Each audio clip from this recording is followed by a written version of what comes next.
Okay. Hare Krishna. Thank you all for joining in for this second session of the series that we call it as Gita in a nutshell. We'll offer short prayers and then we'll resume our discussion. So some of you, most of you might not be familiar with the prayer. In that case, please close your eyes, fold your hands, and take 3 deep breaths.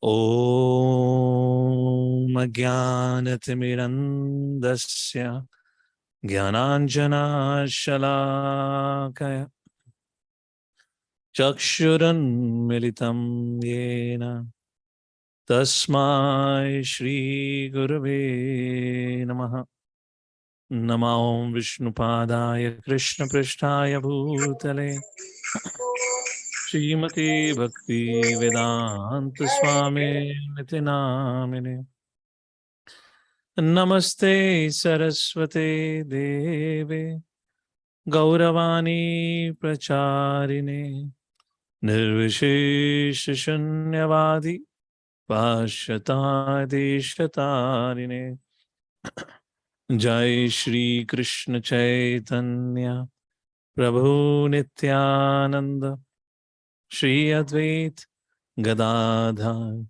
Shrivasadi Gaur Bhaktavinda Hare Krishna Krishna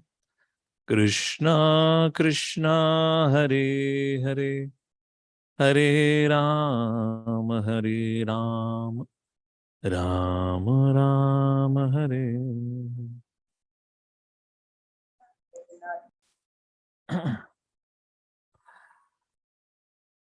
So before I begin today's session, who all are coming for the first time? Is there anyone who's coming for the first time? Okay, so you hadn't attended the previous session. Okay, fine. All right. So we are doing this Gita in a nutshell series, and we intend to cover 5 topics in this series. And last week we had the first topic titled as Is God in Control? Why did I pick up this topic? There's so many things which are going around, that had been going around. A lot of time people have this question to those who believe in the existence of God. Agar Bhagwan hote, to is duniya mein itna dukh kya hota? Recently we had a COVID crisis. Agar Bhagwan hote, to itne sare begunah logo ko marne kyun chhod dete? Why there are so suffering? Why there's so many crises time and again? If God exists, this problem should not exist. And like that, they proudly proclaim, therefore, crises exist, which means this world is out of control of God. Or else, the God does not exist.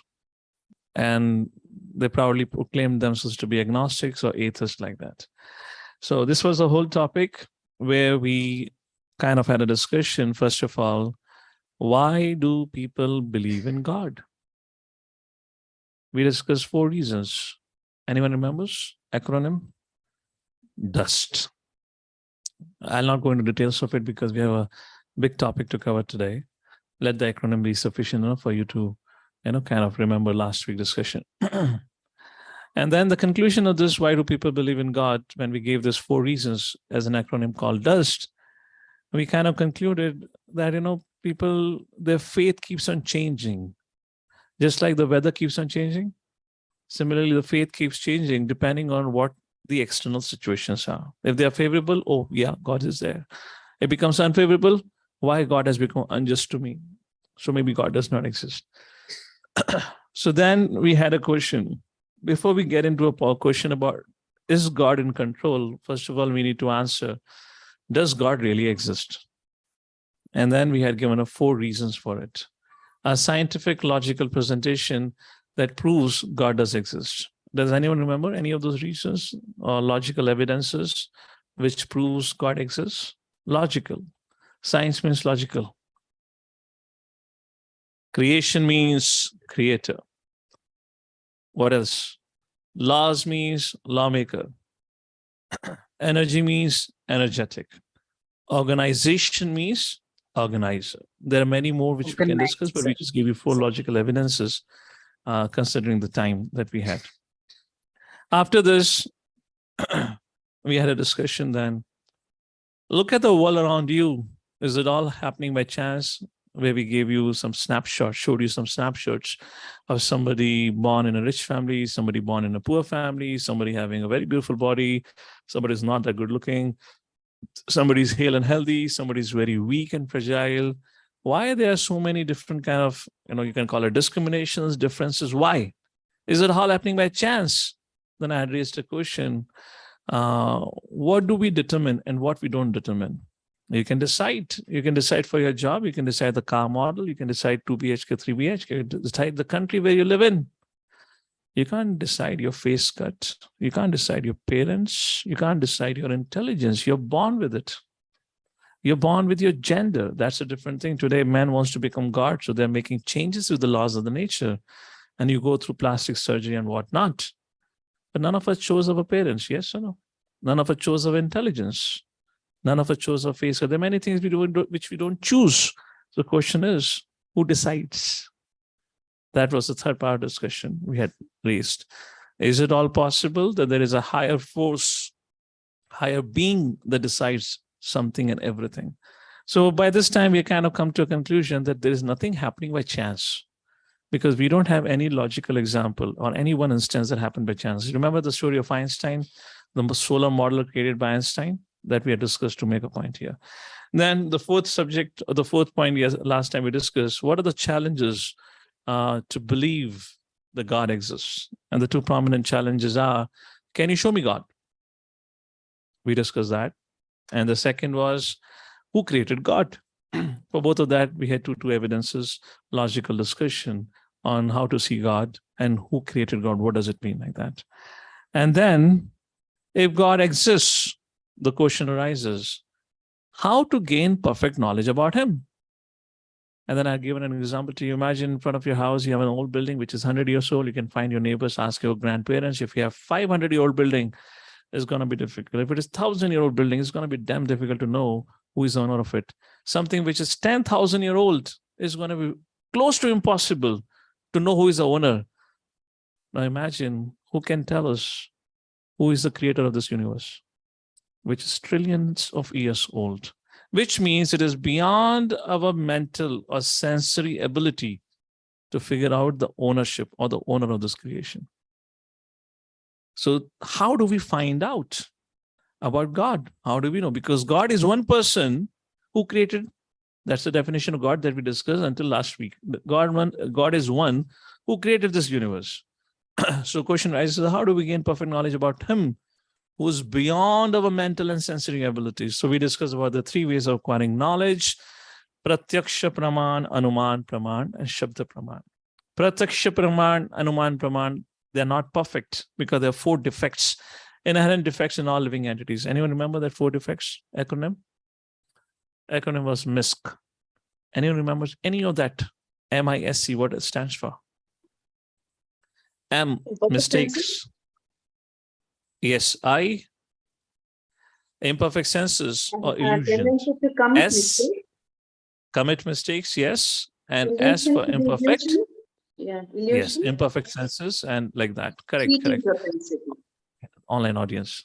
The offline audience is wondering who's speaking. Even I don't know who's speaking. Okay, there are online audience also, they're speaking. Okay. I didn't welcome the online audience. Welcome to all of you, those who are online. Okay, Hare Krishna. Okay, so what was I saying? Hare Krishna. Yeah, so we discussed that, and every one of us have it. It's not only limited to humans, it's across all the species.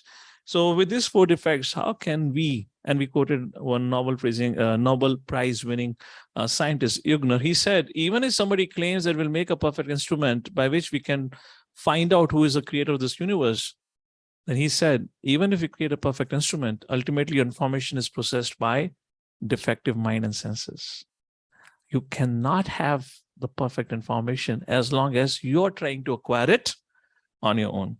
And that's where the 8th point, understanding limitations with current method of acquiring knowledge, we talked about. In Anuman Praman, we discussed about Darwin's glories. what all he said and what all he joked about. And now we begin our today's discussion. So today's topic is Bhagavad Gita a mythology? It's a loaded question. We'll try to take it, look into consideration. But before that, the three ways of acquiring knowledge, right? Pratyaksha, Anuman. We didn't discuss Shep the Brahman.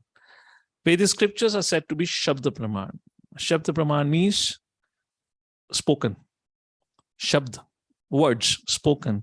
And Vedic scriptures are said to be Shep the Brahman. Why Vedic scriptures are said to be Shep the Brahman? Tene Brahma Adikavve Muhyanti Yasa Surya. Lord Krishna or Vishnu spoke Vedic knowledge to Brahma.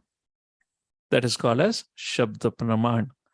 Brahma spoke this to Narada, his son, Shep the Brahman. Narada spoke that to Vyasadeva, Shep the Brahman. Vyasadeva spoke to his disciples and also to his son Sukdev Goswami. Sukdev Goswami to Parikshit Maharaj, and like that, disciplic succession of Shep the Brahman have prevented, or you can say have protected and preserved the original message spoken by Lord Shri Krishna to Brahma. That is called as Shep the Brahman, which unfortunately today we are taught is mythological. So we're going to discuss that. Is it really mythological or not? But before that, we'll take you on a journey.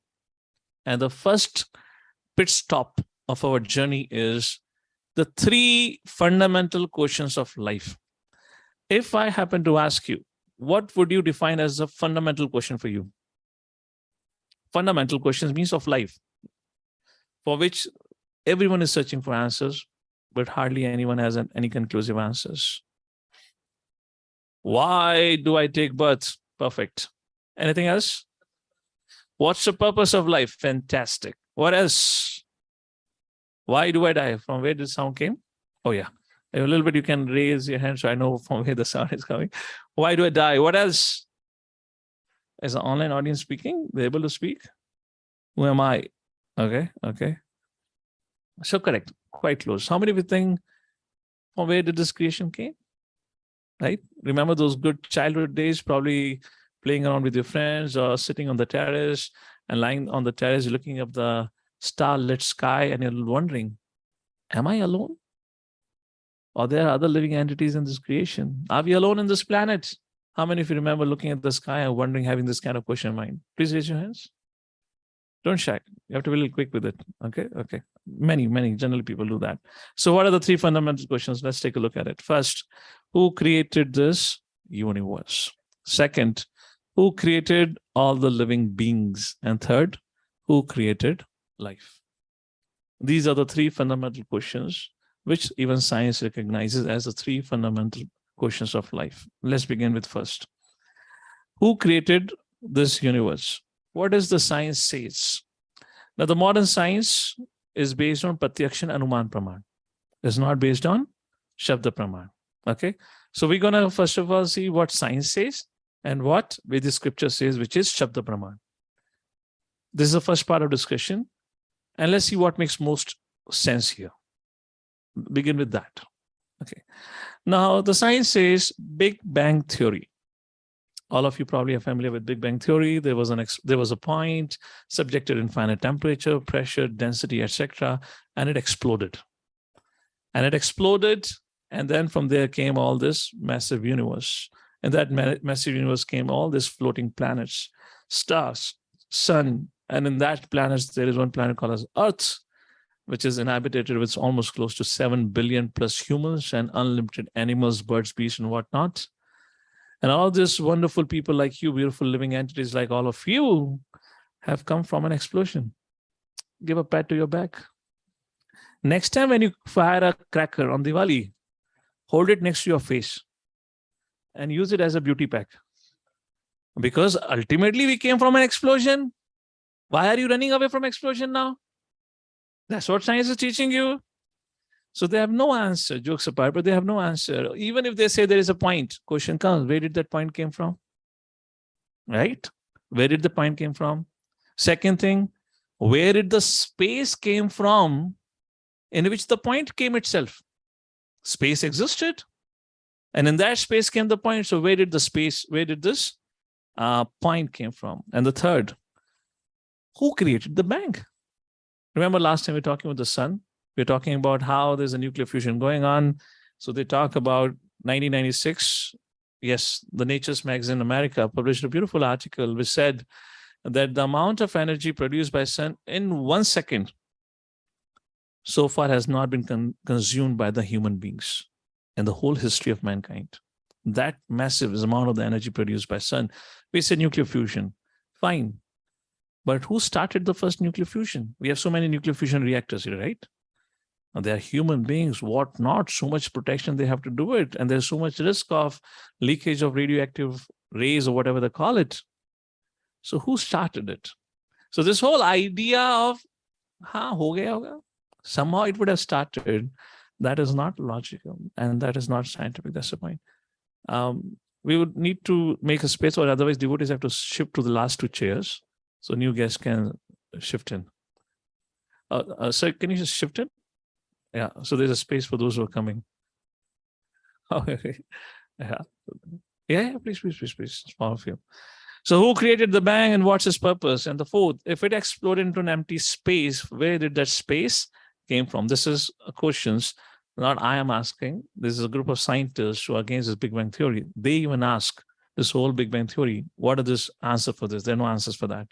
This is Pratyaksha Anuman Praman has to offer. Let's take a look what Shep the Brahman has to say. Bhagavad Gita, Krishna says, please repeat after me. Pitaham asya jagato mata dhata pitamaha vidyam pavitram omkara riksama yajur evacha. So I don't mind. The mic is running away from me. So that's the reason I was laughing. I bring it here, it moves back here. I don't know what's wrong with it. Okay, hold on. Okay, I get it right away. Go, Ranga. What's going on? He needs to be tightened up from somewhere or what? Just there is some angular displacement happening here. So not needed. Please put it. Can go out in the balcony. All right. I would have to be stationary for the rest of the class. Doesn't move. So Bhagavad Gita, Krishna says, Pita aham asya jagato. Asya jagata. Of this world, not this world means this planet. Of this world means this whole creation. Pita aham. Aham means I. Pita means father. Krishna says, I am the father. Mata dhata pitama. I am the mata. Dhata means maintainer. Pitama, I am the great grandfather, grandsire. So Krishna says, I am the father, I am the mother, I am the maintainer, I am the grandfather. I am everything for this, which means everything has come from me. That is what Krishna says. All right. Let's move forward. Who created all the living beings? Pratyaksha and Anuman Praman. According to that, Charles Darwin proposed a Darwin's theory. What Charles Darwin said? We discussed about Charles Darwin last week. How did whales came into existence from the polar bears? And the hypothesis in the research paper that Charles Darwin had published, in the very introduction he had written, and I said you should go and explore that paper yourself, where he said very categorically that this is my hypothesis. The hypothesis cannot be taken as a science unless there is a valid proof for it, first of all. We all are science students. We understand that nuance of it, first thing. Now, Darwin said the polar deers, assuming there was a constant supply of mosquitoes and there was no other competitor to consume those mosquitoes over a long period of time, and they were swimming into the ocean with their mouth wide open. Eventually, over a period of time, those polar bears turn into whales. He deserves a round of applause. I would say we deserve a round of applause for believing it all this while. Okay. Now, fine. Again, I'm saying this is not what I'm saying it. You please read the introduction of Charles Darwin paper itself. He says this is all hypothesis. Hypothesis means what? Assumption. They don't take it assumption as fact unless it is proven by valid evidence. Okay. If that's the case, again, these are the scientists who are putting forward question to this Charles Darwin's theory. And they raised a question, how does new species are formed? Charles Darwin taught monkeys turn into apes. Oh, sorry, apes turn into, monkeys or apes are one. Apes turn into humans. So there is a species transformation happening. So if species transformation is happening, there should be some missing link, what they call as a missing link, which means there should be some intermediate stage where you have somebody who's ape also and looks like human being also.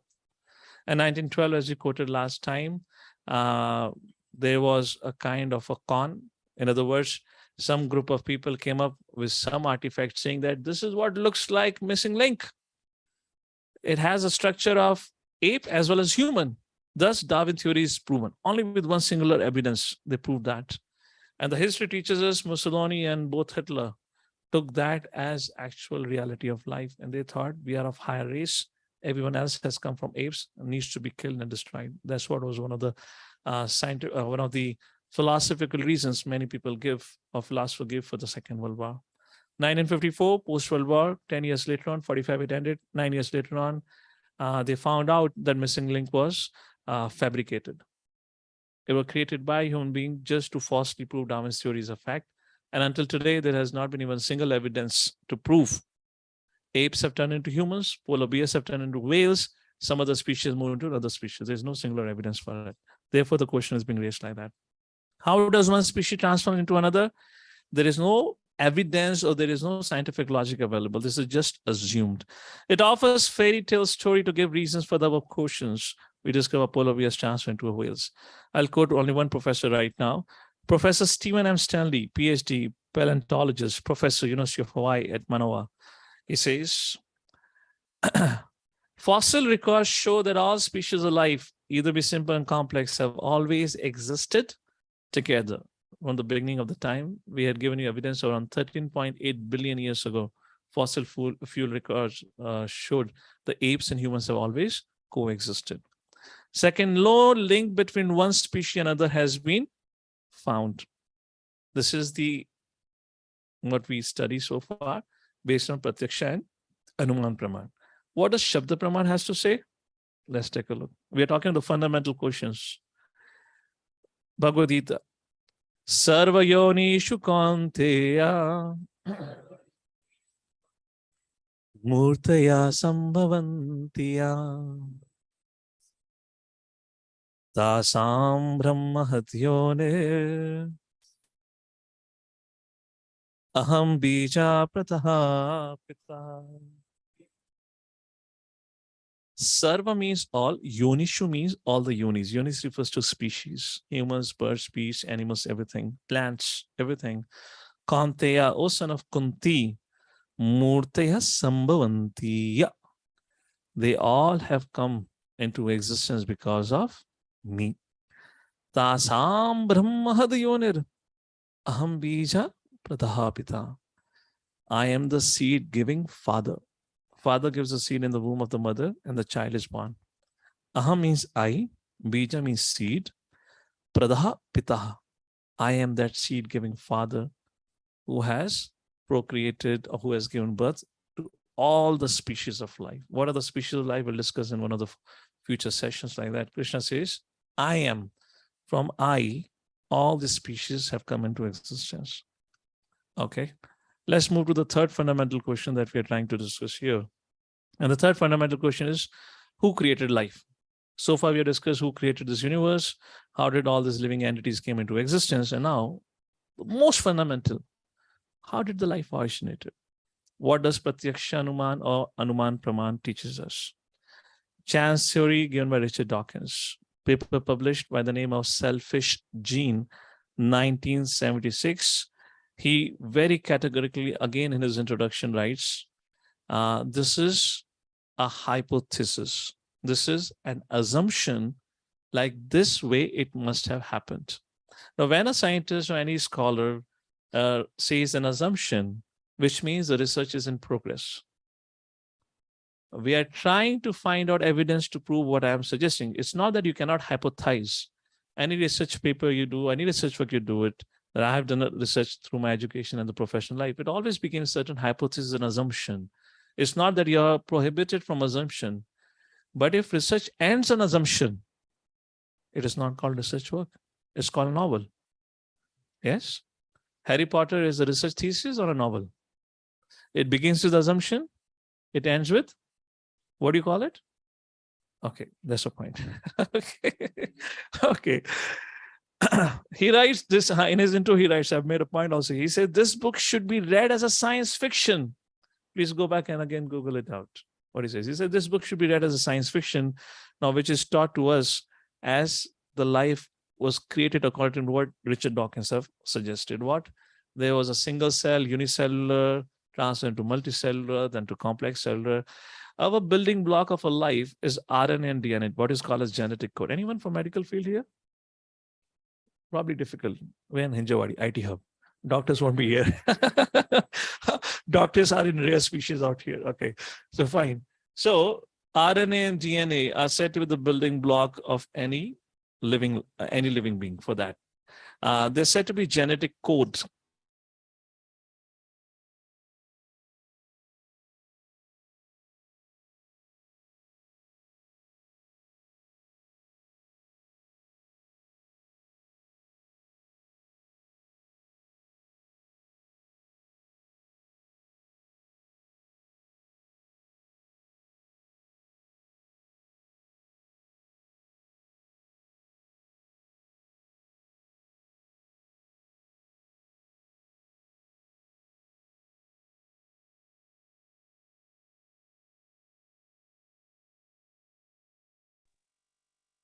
Your phone appeared out of chance, by chance, and there is no developer for it?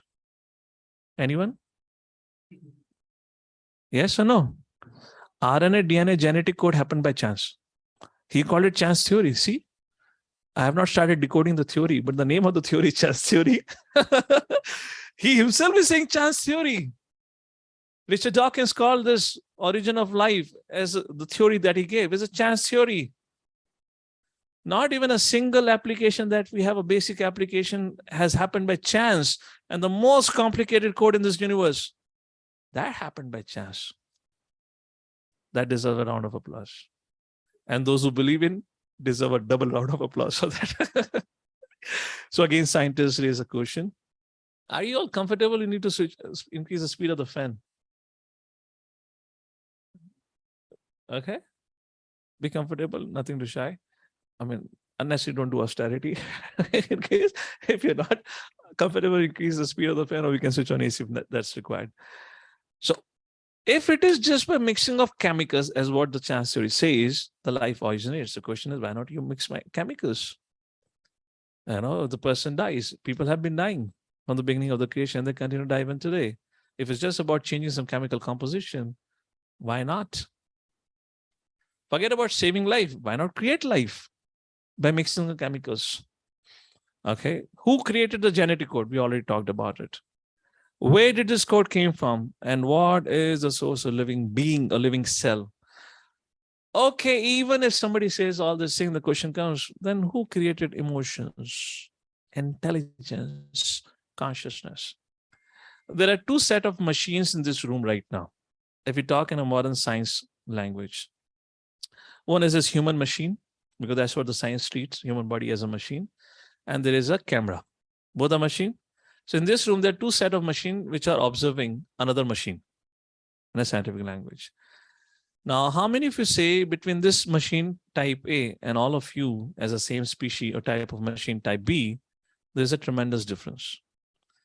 I heard a lot of affirmation. There was, sense of laughter, emotions. Yes, we don't see camera moving at all. That's a machine. So question comes, machine has been created. We are able to create machines, fine. But from where did the emotions come? Even if you say, sir, this is an intelligent machine, but that intelligent machine is again operated by an intelligent being. There is an operator sitting behind operating it. Who is the operator operating you if you're an intelligent being? And above all, consciousness, which makes us living. For example, if I smash, I experience pain and pleasure. don't smash the camera. It will only experience pain forever. And probably more than the camera, the owner of the camera will undergo pain. That's not my camera, by the way. He would have a lifelong pain. यही उदाहरण दे रहा था इनको class में. And he would blame me for the rest of the life because of me. The camera got broken. Yes or no? So the machine doesn't undergo that. So the question is, who created emotions? Who created intelligence? Who created consciousness? This is Pratyaksha and Anuman Praman is limited to chance theory. Let's take a look at what Shep the Brahman says. Please repeat. Mamaivam so jiva loke jiva bhuta sanatanaha manashashtani indriyani prakriti sthani kashyati.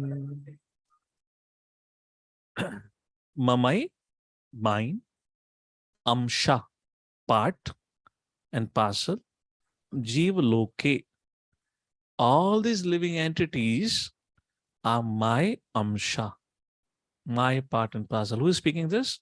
Krishna, Bhagavad Gita, 15th chapter, verse number 7. Jiva bhuta sanatana. All these living entities, bhuta means all. All these living entities, sanatana, they are eternal beings. We'll discuss about this in the next section, next topic, about our nature. Are we eternal or we die? What is death? Like one of you said, right? What is a fundamental question? Why do I die? Why do I take birth? That would be next session. We'll talk about it. Mana shashtra indriyani. Mana means mind. Shashtra means six senses. Mana is one of the senses. Six senses are your eyes, ears, nose, tongue, and sense of touch. Plus mind. Mana shashtra indriyani.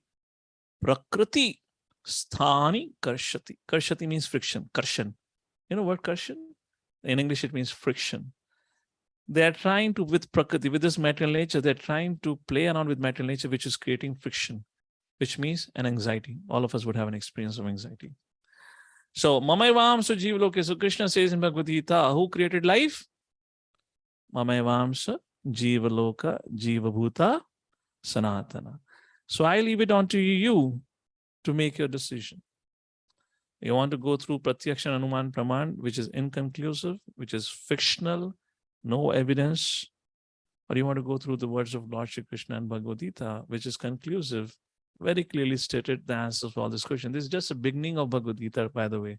We're just not even entered into it right now. There's a lot tremendous to learn from it. So question comes, okay, my dear sir, but what does God means? What is the meaning of the word God? Let's take a look at it. You say, okay, God created everything. Krishna says, he created fantastic. What do we, how do we define God? There's some chairs inside, uncle. Okay, somebody needs to sit inside, okay? So what is the definition of God? Definition of God is he is a supreme CEO, right? CEO. But what does CEO means? Chief Executive Officer. No, that's not the definition of God. Definition of God is CEO, but there's a different CEO.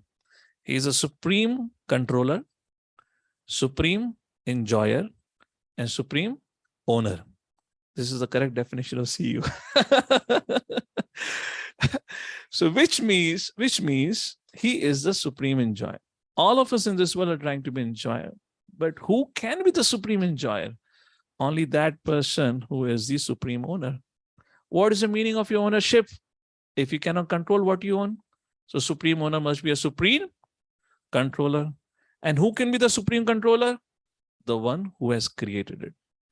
Cause of all causes. Is that making sense now? What is the definition of God? So we all are trying to be enjoyer, but we aren't.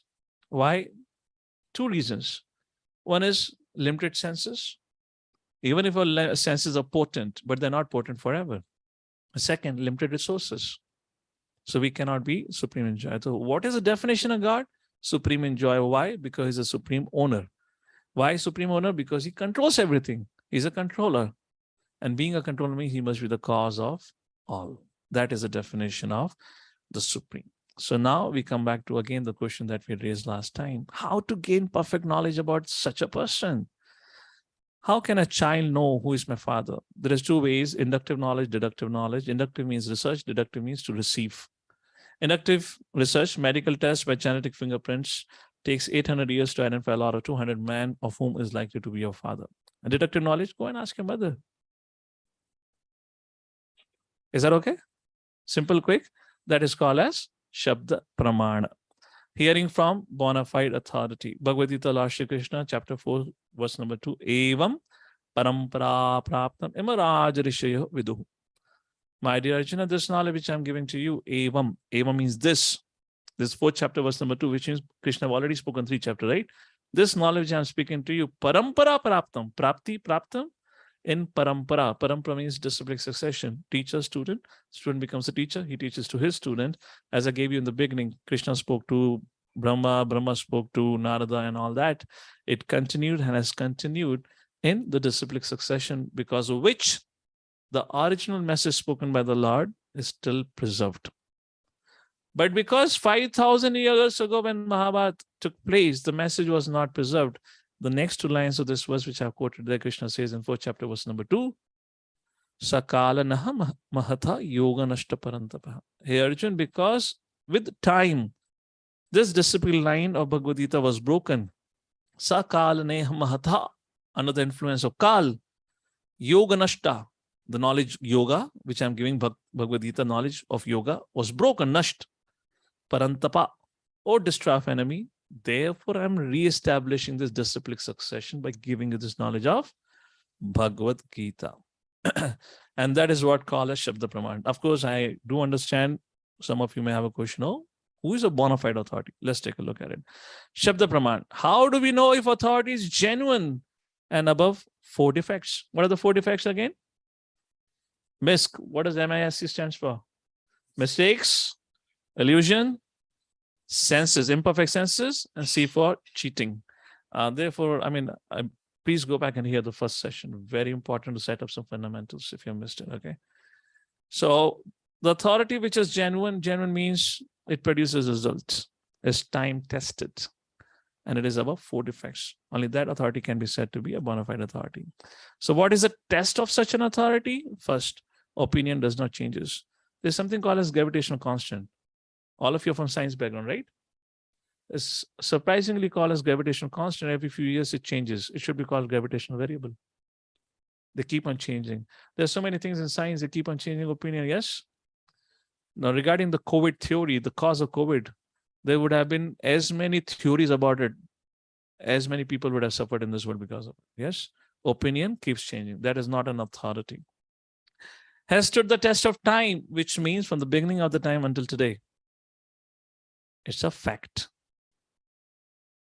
It's constant. Look in the world, there are few things which are consistent and constant. After summer season, winter season comes. Of course, in between, monsoon season comes. Every evening, there is a sunset. Every morning, there is a sunrise. This is constant. Your grandfathers, great-grandfathers, there's nothing to think about it. This has been consistent.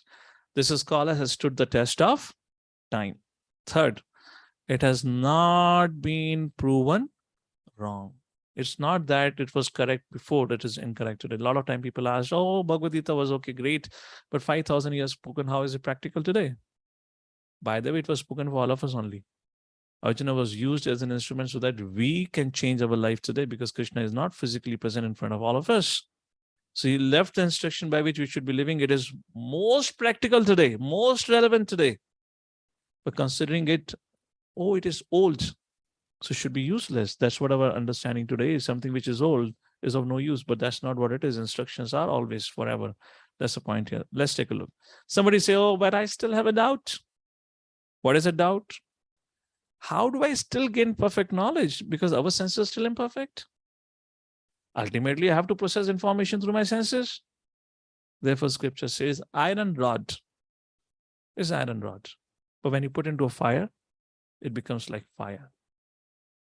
Similarly, the knowledge, the Shep the Brahman, Vedic scriptures which are talking about, like Bhagavad Gita, this is not only gives you knowledge, but it also purifies us.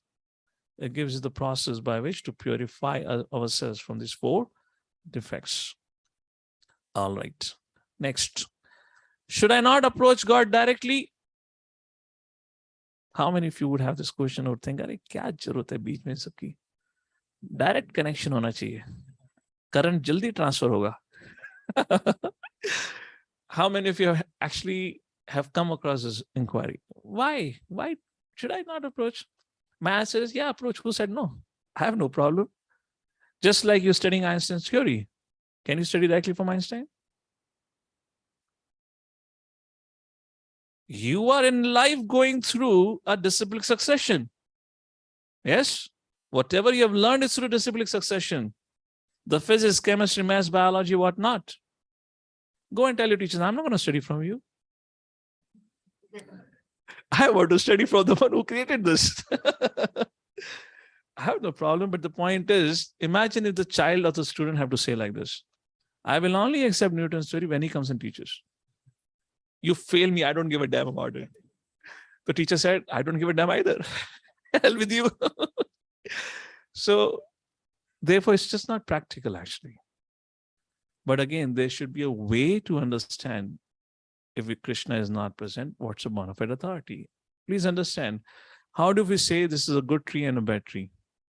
The tree which produces fruit is said to be a good tree. The tree which doesn't produce fruit is said to be, of course, don't overthink about it. Oh, Prabhuji, it still produces oxygen. Don't get into paralysis through analysis. Please restrict your mind frame only to the example that I gave, okay? So I just want to draw a line. You begin to overthink about it. So the point is, end result matters. When Arjuna heard Bhagavad Gita, what was the end result? Arjuna overcame his disappointment, his despondency, hopelessness, etc. He stood up and he was willing to perform his duty. Similarly, if I read Bhagavad Gita today and I'm able to overcome despondency, disheartenment, negativity from my life, which means is working for me. Yes or no? So we measure success or the validity through the result. So end result matter. That's the point.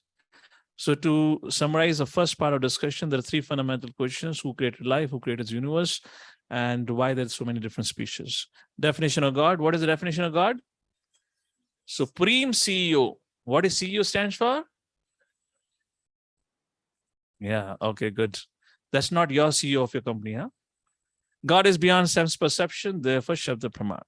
Now come to the second part of discussion. Is Bhagavad Gita a mythology? Before I get into this topic, because it's a subject as a loaded question, I really want to start from fundamentals. Let me ask this question to all of you. What, according to you, everyone is searching in this world? I'll give you an option, okay? If you say that's an answer, raise your hand. Keep your hand up. It has to be rapid fire. I'm not going to give you an option and you think, and I'm not going to say, okay, 4 options, select your best, okay? Excuse me.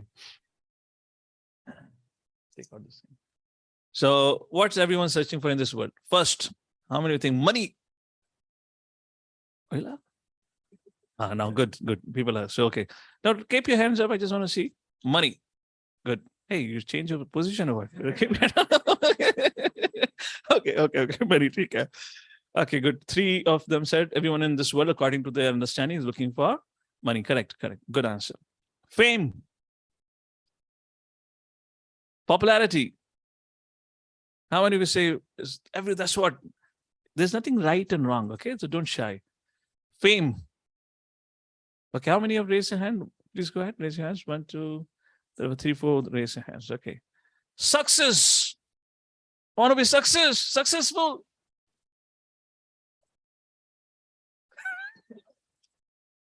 Effort. Put some effort. Come out. So, okay. Is there anyone who has not raised their hand right now? You may give your definition. Yeah. What everyone is looking for? Oh, yeah. That was the 4th point I was coming to. How many of you say everyone is looking for happiness now? Raise your hands. Hey, that's got a maximum vote, huh?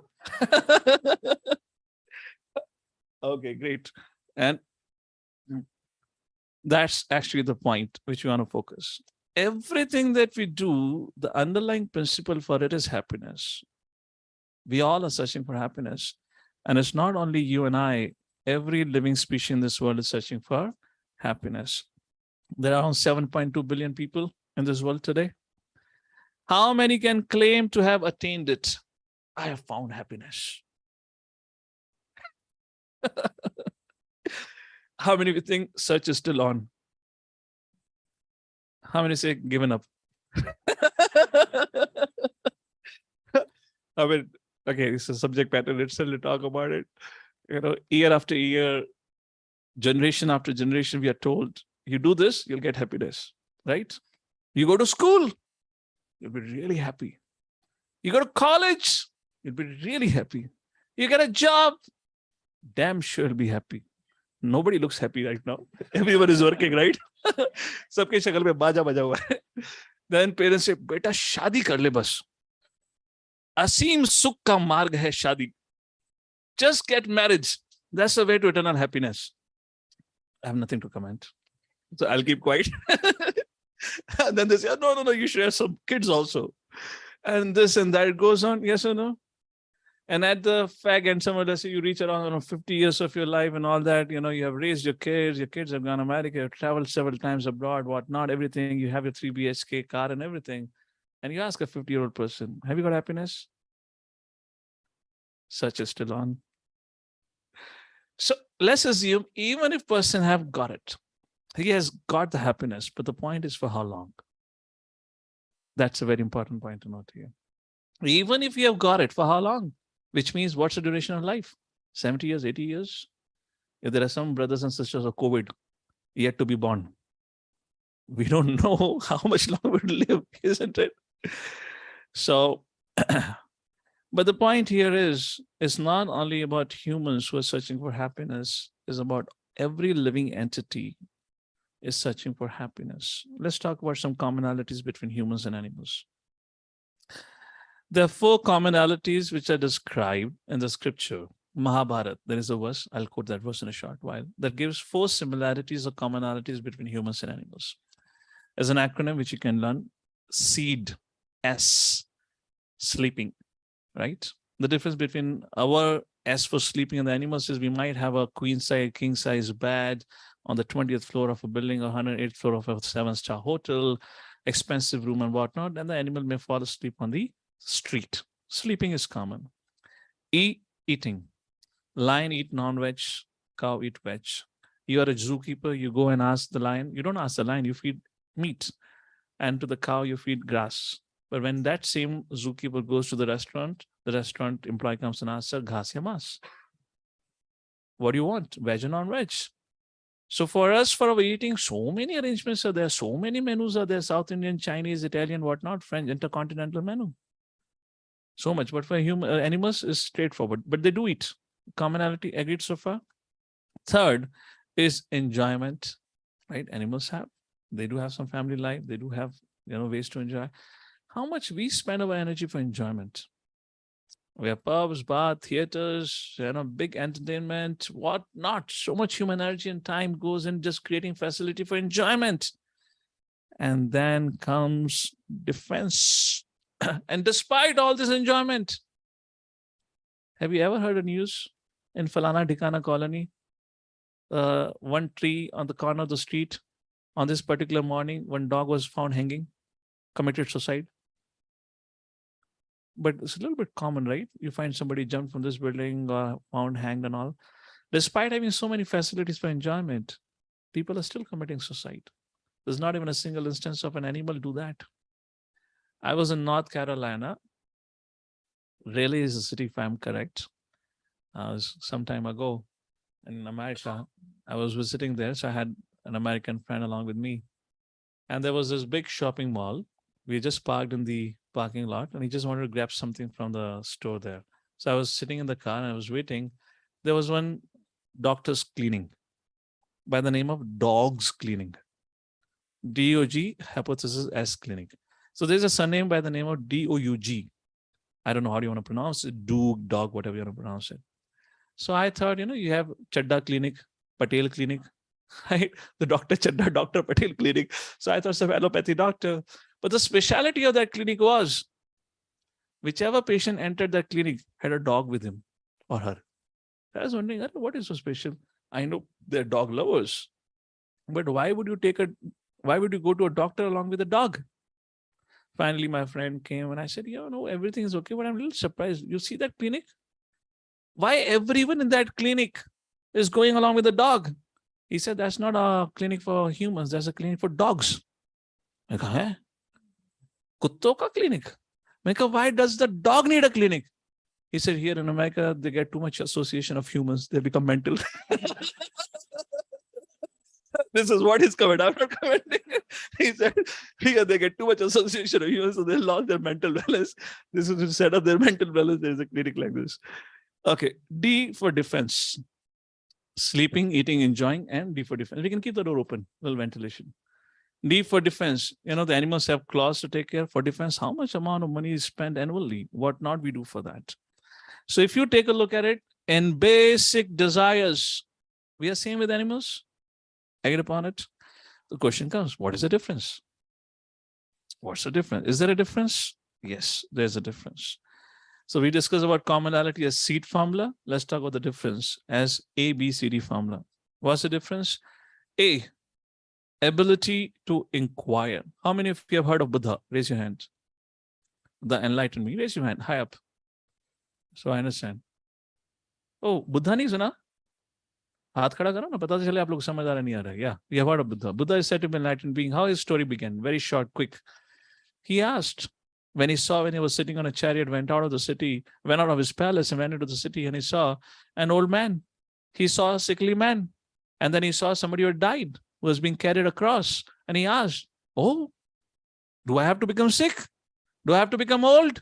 Do I have to die?" The charioteer said, "Yes, sir." And Buddha said, "No." Gautam at that point said, "No, I am not going to go through that." So ability to inquire. When it comes to animals, animals don't have that. This is a design of nature. You can't change that. They act on instincts. The living species that act on instincts, according to the laws of nature, are said to be animals. And the living entities which act based on intelligence, supposed to act based on intelligence, are said to be human beings. We have the higher intelligence. Therefore, for anything of all this seed that we talked about, so much development we have done about it, isn't it? So ability to inquire. B is bliss. There are 4 levels of it. I'll speak about it. So the difference between humans and animals is they have the opportunity to seek out higher levels of bliss. I'll talk about bliss or happiness, 4 levels. Then C refers to choice. As I made a point, animals act on instinct, but humans always have a choice. Yes, they always have a option to choose to do it or not do it. For example, you are sitting here, you had a choice to come or not come. You had a choice to watch it offline, online. You had a choice even to attend it or not attend it. That's not the way with animals because they act on instinct. And the D, very important, determination to do the above 3. To inquire, seek out higher levels of happiness, and to follow the right choice. Stephen Covey made a very profound statement in his book. He said, between a stimuli and a response, stimuli and our response lies a space. And in that space lies our independence of success. How we respond to a stimuli would determine we succeed or we fail. When we stop using this space and our responses to stimuli becomes reactive rather than proactive, which means automated, just like robotic. You know, you have a computer, there is an on button. You press it, it is supposed to switch on. This is called as automated response, right? For this action, this response is fixed. Like that, if our response becomes, imagine if all of us become so automated, for everything we have a fixed response. Can you imagine what dull life would be? Who would be success, who would be failure in life? So Stephen Covey said, the success of life lies between the space, how you make your choices. So determination is to follow, which means to inquire, to seek out higher pleasures, and C is to make right choices. So what are these 4 pleasures? Humans are designed for A, B, C, D. So what are this bliss? There are 4 levels of bliss. Let's give an acronym for that. Starts with B. Happiness at physical level, bodily level. Eating, we enjoy, watching, hearing nice music, we like that. But it is not the highest level of pleasure. I want you to understand this. If you have a doubt, you can ask me and clarify right away. And let me give you an example for it. Why? Because first of all, our senses are not evergreen. They will not remain as strong forever, first. Even if your senses are empowered, medically supported to remain strong forever, the resources are not unlimited. Can you imagine how much conflict will happen? Because resources are limited? Yes. Therefore, the physical pleasure is not the highest. Okay, what is greater than that? How many of you have that experience if you have met your friend after a long time, let's say childhood friend, you've forgotten to eat, you've forgotten to drink. How many have that experience? Which means the next level of happiness is emotional happiness. You're willing to forego physical happiness. Agreed? So what is higher than bodily pleasure is emotional happiness, which that we get that nourishment from relationships. That's also not the highest. What is higher than emotional happiness? You all know APJ Abdul Kalam. A reporter asked him, so why didn't you got married? And Abdul Kalam said, when I entered the research lab, I was 17 years old. When I came out of the research lab, I was 71 years old. I was too old to get married. Now, very profound statement. He surpassed bodily pleasure. He surpassed emotional pleasure. And that is called as intellectual pleasure. Is that making all sense? I'm just giving one example. We can have an elaborate discussion, but time has to be taken into consideration. And then comes intellectual pleasure, also not the highest. We can close those doors. Babi, close those doors. No, leave this door open. Those doors can be closed. And then comes, this is also not the highest. What is higher than this? Hey, we have a child. There is a kids program going on in a separate room. If he wants to go and attend.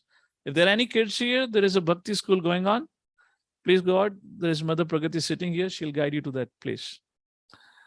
So higher than bodily pleasure is emotional pleasure. Higher than emotional is intellectual pleasure. Are we on the same page so far? Correct? Bhagavad Gita introduces us another pleasure that is said to be a spiritual pleasure. And that pleasure arises from reawakening of a relationship with the Supreme Personality of Godhead. And those who have tasted that pleasure, they describe the pleasure, bodily, emotional, intellectual pleasure, is not even a drop of pleasure as compared to the spiritual pleasure. So high and so nourishing is the spiritual pleasure. The goal of human life is to access this unlimited spiritual bliss. So what makes human beings superior to animals? Please repeat. Ahara nitra bhayamathanam cha samanyamitat pashubhir naranam dharmo hitesham adhiko vishesho dharme nahina pashubhi samanaha.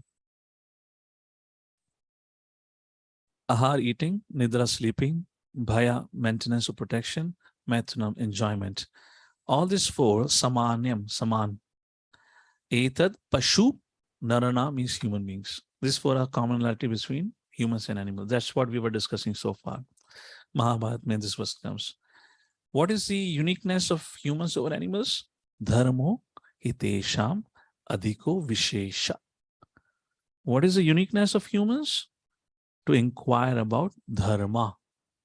What is the purpose of my life? Ability to inquire, seek out higher pleasures, and to make choice and be determined. ABCD. One who does not do so, dharmena hina pashubhi samana. His life is like that of an animal. Mahabharata. Look around. There has been tremendous advancement. There's a luxurious car, skyscraper building, latest methods of communication. But are we really happy? All this technological advancement, fantastic, no doubt, they're wonderful. They have aided. Aided in what? They have improved, provided better facility for sleeping, eating, enjoying, and defending, right? But are we really happy with it? If yes, why humans are dissatisfied, full of anxiety, stressed, and depressed? Let me ask this question to all of you. Be responsive to it. If you agree, raise your hand. If you don't agree, fine. How many of you agree that we have a far much more better comfort of life today than our previous generation? Quick response. Raise your hand, yes or no, like that. Okay, correct. How many of you agree or believe that the previous generation, let's say our grandparents, they were far much more content, peaceful, satisfied, pacified as compared to the modern generation? Hence proved, right? Think about it. I'm giving you some clues to think why life is like this. If you have everything, if you have a better comfort, better facility to enjoy, then why are we dissatisfied, full of anxiety? Because kind of living like animals. That's the only reason. So why? Because we have forgotten to ask very important questions, the cause of sufferings, to inquire the purpose of life, to harmonize our life with God's nature, and to attain eternal happiness. Let me give you some examples for it. First, why am I suffering? How many people today think about it? If a thought comes, generally comes, why bad things happen to good people or good things happen to bad people? If at all we are worried about others, or else we are worried about why I'm not getting much success. But the fundamental is, why am I suffering? Bhagavad Gita gives a very profound answer for that. He says in Bhagavad Gita, something to call as a real problem. Real problem is each one of us sitting in this room and those who are not sitting in this room should have it, must be called as a real problem. Let me ask all of you. Can you think of one such problem which is a real problem? Salman ki shaadi kyun nahi hui? In case if you are a Bollywood fan. Okay. Anything, any such problem you can think of, which is can be called as a real problem. Okay, let me define what is real problem. Acronym for real problem is CNN, not the news channel. C, common to all. N, nobody wants it. And nobody can avoid it. What is that problem which is common? Nobody wants it. Nobody can avoid it. Please raise your hand. Anyone? Quick. Yes, please. Death. Agreed? 100%? What else? Old age? Okay. Now, someone sorry, Prabhu ji, कोई guarantee है तब तक जिंदा रहेंगे नहीं रहेंगे. That is a 21st generation problem. It's a new problem. But previously, it was common to all. Old age is bound to happen. So this is a common problem. What else? Climate disaster may not necessarily be common to all. Anxiety. I don't have much. It depends on your mentalist or spiritualist. Sickness. Yes, sickness. Something will happen once in a while. Okay. Anything else you were saying? Struggles and sufferings. Okay. Birth. Profound answer. I don't know how many of you really think birth is a suffering. Well, nobody remembers the birth. But trust me, the very first thing you did after appearing in this world is you cried out loudly. Kyo bheja? Why did I came here?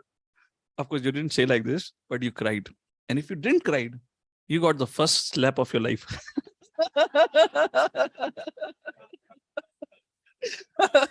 Agreed? Because you did not cry, you created a lot of anxiety for somebody else. So Bhagavad Gita, again, common to all. Please repeat, common to all. Nobody wants it. Nobody can avoid it. Bhagavad Gita talks about 7 such problems. Okay, let's take a look and see if it's really scientific and logical. You remember what we said?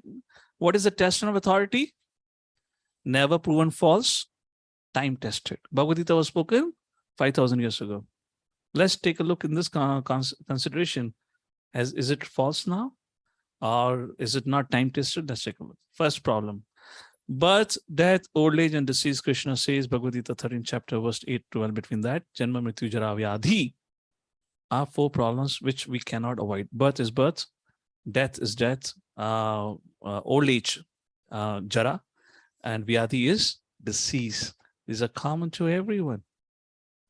Every living entity goes through that. Every living entity means not humans I'm talking about. Then there are 3 additional problems called as threefold miseries. Some of you answered that. Climatic change came from here, which is correct. So, Adhi Atmika Klesha, because of one's own body and mind. Just one little tiny mosquito can cause you so much disturbance. Yes or no? Everyone faces this. Nobody can avoid that. Okay, what to speak of? Forget body discomfort, mental disorders, mental problems. Today, the biggest disorder or the problem today is psychological problems, mental disorders. Adhi bhautika klesha, our neighbors. I'm just joking. I don't mean that. What I mean by other living entities. As I give an example of a mosquito, caused by others to us. Bhautika means living and other living entities. Kind of correct? Everyone has been bitten by a mosquito once in lifetime. So that proves true. Okay. And third, Adhi Daivika Klesha. How many are having an experience? Are kab rukegi barish? Raise your hand.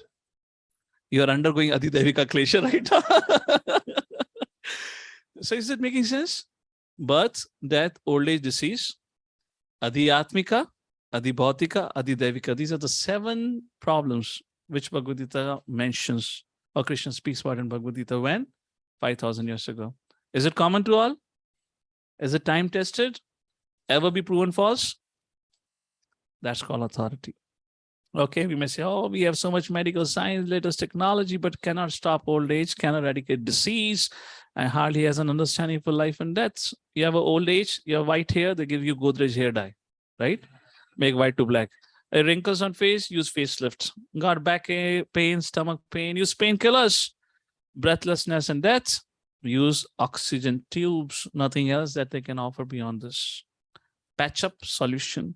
So Bhagavad Gita educates us about 7 real problems of life and also gives us the solution to overcome it. So let me ask us, do you all agree with Bhagavad Gita's analysis on real problems? Raise both your hands.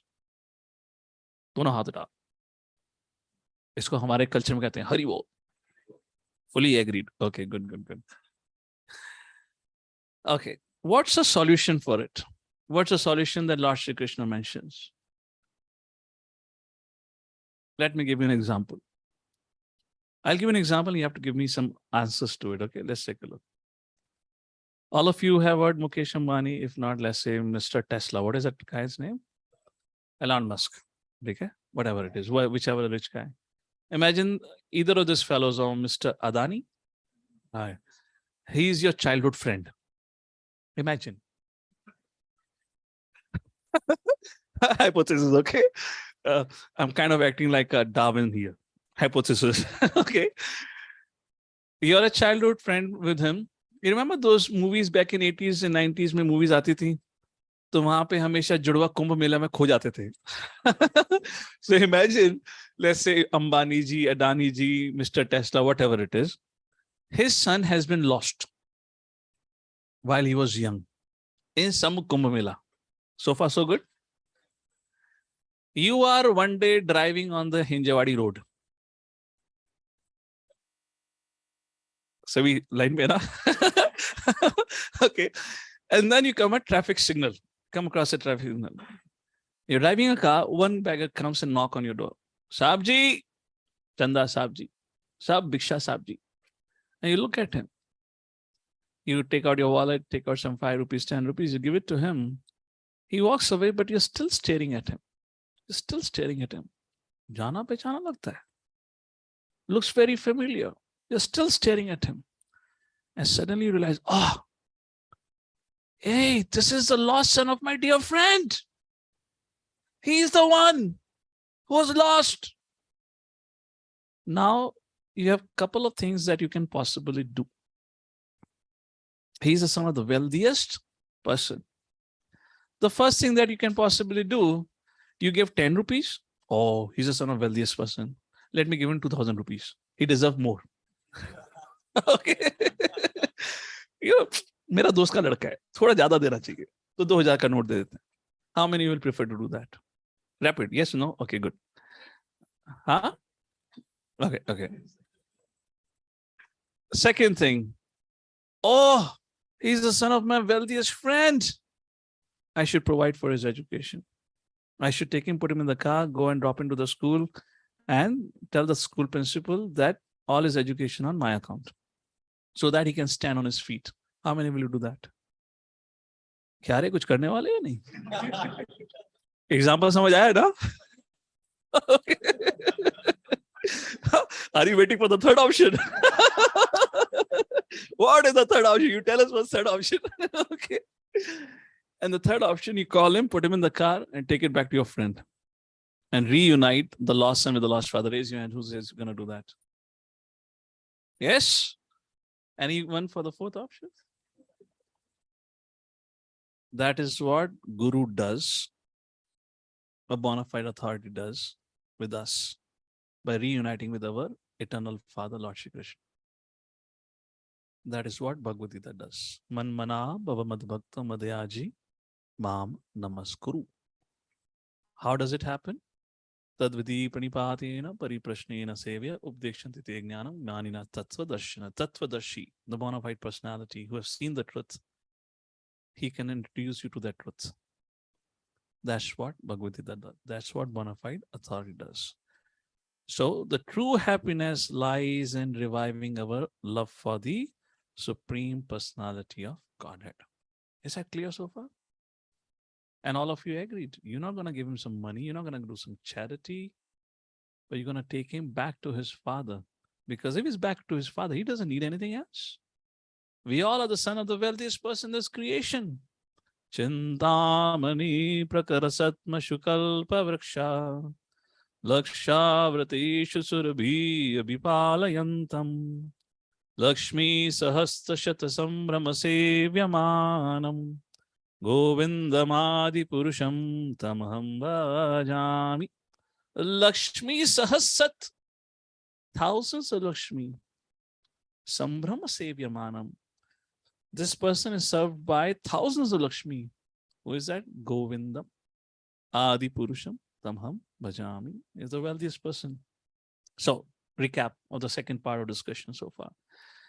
We started with commonalities, search for happiness, commonalities and difference between humans and animals. Then, what is the difference? A, B, C, D, ability to inquire, which is why am I suffering? And then we talked about the 7 problems that Bhagavad Gita introduces us. What are that?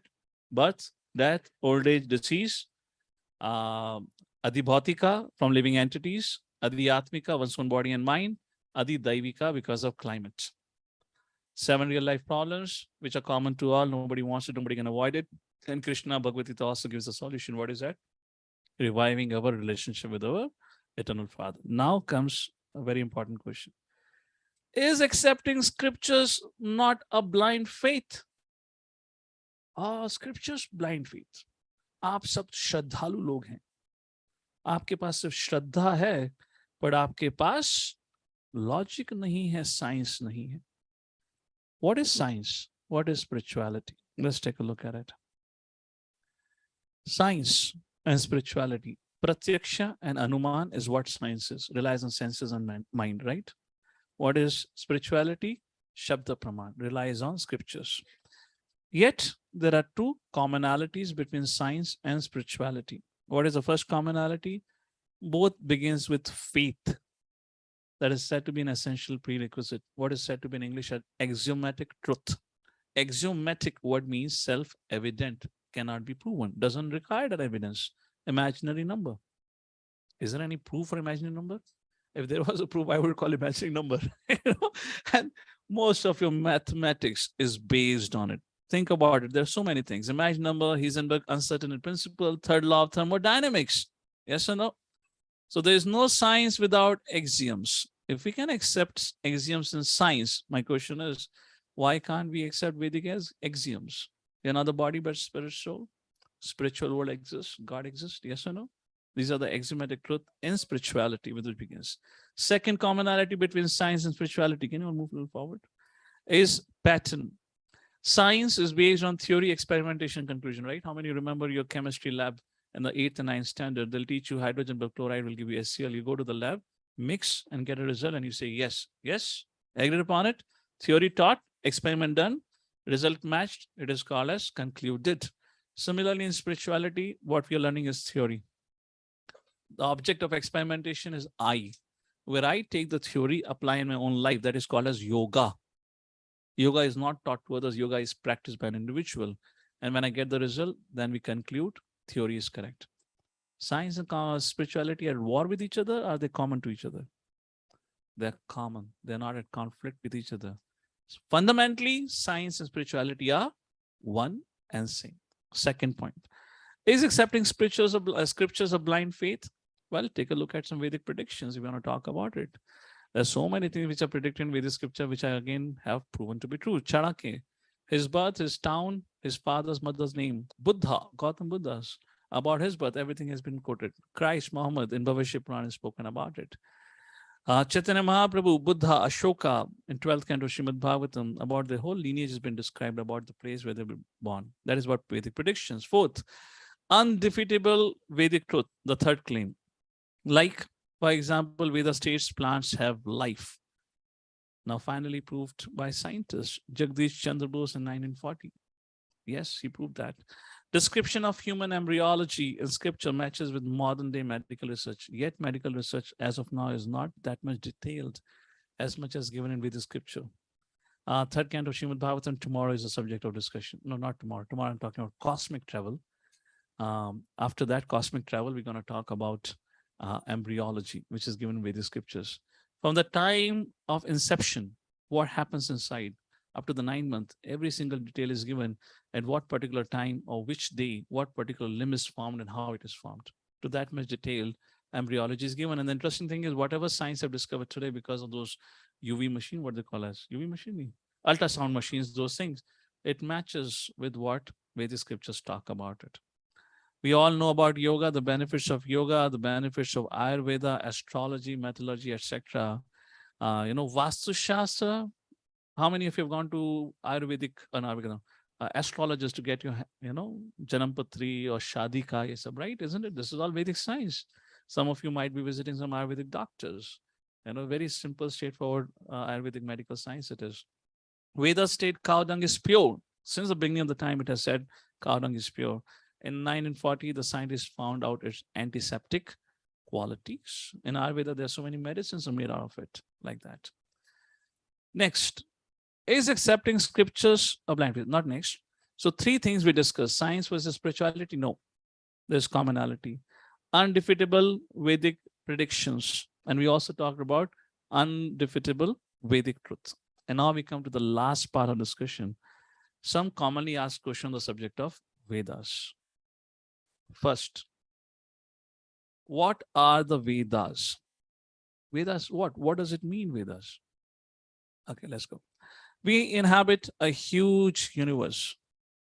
You're able to locate Earth somewhere, right? Too tiny. On that tiny Earth, there is a country called India. And that huge country, there is a state called Maharashtra. Within a Rashtra, there is Maharashtra. That's the irony, huh? Within that Maharashtra, there is a city called Pune. And Pune, there is one of the high-rise called as Sangria. And one of that high-rise called as Sangria, on the 18th floor, some limited living entities are sitting. And they're thinking they're the greatest being of this creation. So this is our position in this universe. Think about it. So if we are so tiny, how can we understand God, who is a creator and maintainer of many such universes and beyond, who exists beyond this gigantic manifestation? So all methods of acquiring knowledge are into 2, inductive and deductive, which we have already discussed about it. And this thing, correct? We talked about it. Let's give an example. How an ant can know the world affairs. Imagine an ant walking here. Can the ant know by itself what's happening? By its ascending or descending process? Ascending process, not. By research, it can never do it. It's not possible. Ground reality, it is too small and has limited ability to learn on its own. I'm giving an example to compare us with an ant. When it comes about for ant to know about the world affairs, for us to know about the affairs of the universe, is almost similar to for an ant to figure out the world affairs on its own. That's not possible. So thus we cannot find out about Lord through our research or efforts. Lord Krishna in Bhagavad Gita mentions the process of acquiring knowledge. Tad vidhi parinipatena paripashnena seva. Just try to learn the truth by approaching a bona fide spiritual master. We can only know the truth by descending process. Who is that authority? That authority is said to be Vedas. Krishna says, I am Pitamaha. Aham bija prataha pita. The question is, who is the mother? Mother is one who teaches about the father. This is your father. So Vedic scriptures are said to be that mother who tells us who is our father. Oh, Vedas, but aren't they written by man? No, they aren't written by man. Let me tell you. The Vedas are apurushaha. Purush means human being. Vedas said to be apurushaha. Why? Because remember in the beginning I said, Tene Brahma Hidyadi Kavya. The knowledge of Vedic science was revealed to Brahma by the Lord. So from where this knowledge came? From the Lord directly. And in this disciplic succession, teacher-student relationship, it has continued. Second question, what is the origin of Veda? We discussed already. How did we receive them? So how this knowledge have come up to us until today? Srimad Bhagavatam predicts about people in Kali Yuga, Mandaha, Sumandaha, Mandabhagya, Hi Upadrutaha. They're lazy. You may say, oh, see, this is false. People in Kali Yuga are so hardworking, right? When it is said Manda, this means for spiritual subject matter. They'll be so lazy. If it was a 3-hour Bahubali movie, you'll be sitting at the edge of a movie, or say at the edge of a seat. When it comes to a scriptural description, discussion becomes like, kab khatam hoga rahe? Khatam hi nahi ho raha. रुकना ही नहीं, रुकने का नाम ही नहीं लग रहा. Speaker तो थक ही नहीं रहा. Our mind goes on a roller coaster ride. When it's gonna end? Sumanda Matya Madhubhagya and all that is described. So knowing this, the situation of people in this age would be like this, will be very disturbed, full of anxiety, and for little issue they're willing to fight, which means the mind will be so distracted and disturbed, they will not be able to withhold information, which means their memorization ability would be very, very limited. Knowing the fact, until previous age, that is Dwapar Yuga, this knowledge was received through oral reception. The teacher would tell the student will memorize then and there. There are people today, there are a handful of people today who learn by that. They just memorize entirely just by learning, or just by hearing it. In our Gurukul in Mayapur, we have examples. In Vrindavan, there are some examples like this, or even present today. Therefore, Vyasadeva decided, who is said to be literary incarnation of the Lord, he decided to pen down everything, document down everything in written format. And that's how the Vedas came into written format. And he divided Vedas into 4. Rig, Yajur, Sama, and Atharveda. So what is the division of the Vedas? He divided the one Veda into 4. Rig, Sama, Yajur, Atharveda. And then he decided to compile the 5th Veda called as Mahabharata, not the 5th Veda, Puranas and Itihas. Itihas and Puranas are historical narrations of very, very old and ancient times to draw certain important lessons for living in this world. After that, he composed or compiled Mahabharata, which contains Bhagavad Gita. And then he wrote Vedanta Sutra, which has 555 verses, which is divided into 4 or 5 chapters like that. And finally, to give a commentary on those Vedanta Sutra, because it was very concise, could not be understood by everyone, he wrote another scripture called as Srimad Bhagavatam, which has 18,000 verses. So this in total turns out to be 100 crore verses. How many verses? 100 crore verses. Mind you, there were no computer typing or anything like that. Everything then, at that point in time, which was very close to nature living, everything was written by hand on a piece of tree bark. Can you imagine 100 crore verses being written like this and being composed like that? So the Britishers, when they came to India, they said, oh, this whole thing is mythology because it is written by, composed by a caveman. Yes, Vyasadeva was caveman. Sadhus in those days lived in the forest. But imagine what kind of sadhu Vyasadeva was, who wrote 100 crore verses. Mahabharata as of today is the biggest written text.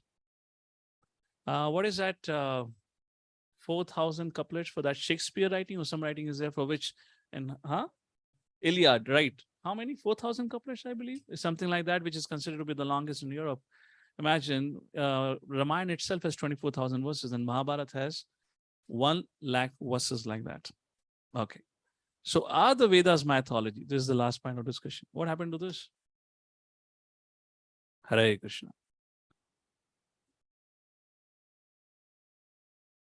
Nothing is perfect in this world. Some technical glitch happened at the last minute. When we are coming finally to the actual subject matter, is it mythology? It went into this.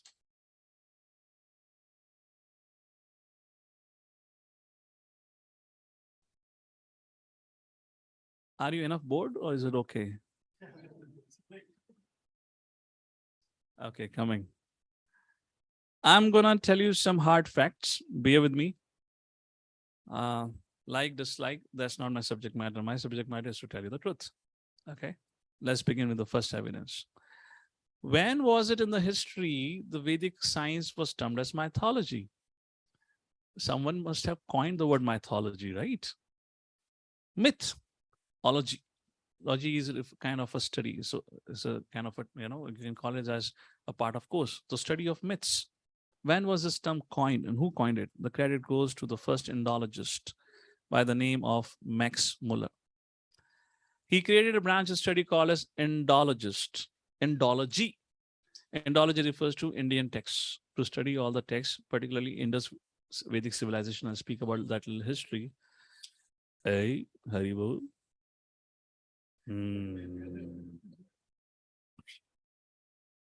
Okay.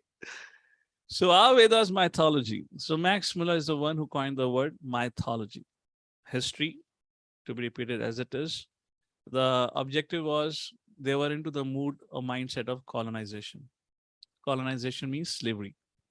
Kind of convert people of that different civilization into our culture so that they mimic our culture and civilization and they live according to a mindset. So that was a political purpose so that they can continue to rule on that civilization for a longer undisputed period. So you may say, oh, how can I believe this is a fact? Let me ask a question to all of you. How many of you know what's another name for India? Why do you call India now? Who gave the name Bharat? Who changed the name of Bharat to India? British. When did it happen? Okay, before that I go to that. Bharat. What does Bharat means? Bharat means Bharat Varsha. What does Bharat Varsha means? Varsha means land. Land belongs to Bharat. Okay, 1 second. I need to close PPT and start again. Finally came. So Bharat Varsh, the land of Bharat. There had been 3 Bharat in the history of our Indian civilization, of Bharat civilization. The younger brother of Lord Ram, the son of Rishabh Dev, and the son of Dushyant and Shakuntala. Bharat, O son of Bharat, O scion of Bharat, Pandavas came into that lineage. So either of them could be the one after which this name.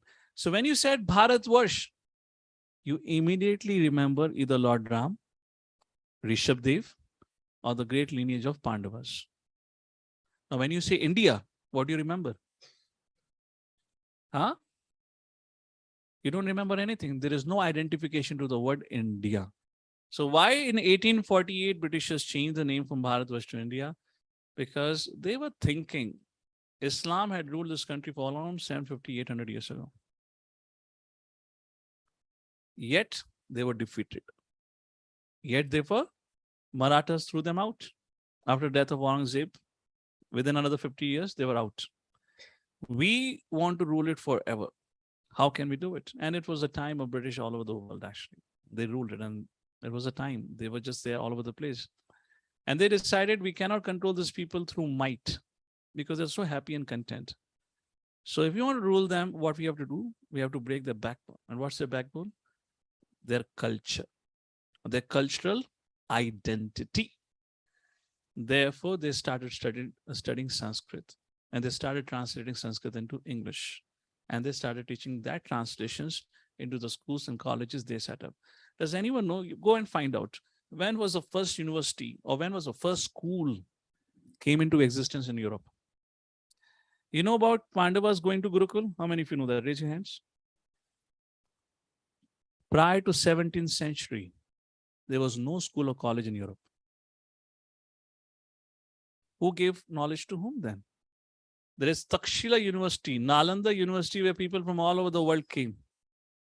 I am not talking about the subject matter that sometimes taken into a context of superiority of race. That's not the subject matter here. I'm trying to bring to the subject, my subject matter only is our Vedas mythology. Who named Vedas as mythology? Britishers. Therefore, I'm addressing it. Otherwise, I got nothing to do with, not to prove who's superior or inferior. That's not the point. If you're not this body, if you're something else, if you're part and parcel, in Vedic scripture it said, Vasudeva Kutumbakam. What is Vasudeva Kutumbakam means? Everyone is my brother and sister. This is Vedic understanding. There is no point of discrimination on the place of your birth, on your skin color, or the language you speak. Why? Because everyone is part and parcel of the same Supreme Lord. So that's like India was named, Bharat became India. Now, why and how they got the word India? They wanted to change the whole history of the civilization. And they said, oh, this civilization is hardly 3,500 to 5,000 years old. And they said there was a civilization situated around Indus River, which still flows from Himalayas to Pakistan. There is an Indus River, you can check it out. This is a map from there only. And around that was a civilization which was called as Indus Valley Civilization. And this civilization of this land is only that much old. So everyone belongs to the Indus Valley Civilization. So therefore they should be called as, and that whole connection of Vedic culture was destroyed. There's no Mahabharata, there's no Ramayana, there's no Narasimhadev, nothing. We are just Indus Valley Civilization. That's the beginning of their life. There are a lot of things you learn about it. So what is their version of history? Is it real? And if not, then why did they create a fake history? Recent history of India. Aurangzeb, we were ruled for almost 700 years like this. It had been, it's part of this life in this world. You know, different rulers rule over different areas depending on who becomes strong and whatnot. Historically, Christianity is 2,100 years old. Islam is 1,500 to 1,600 years old. Okay.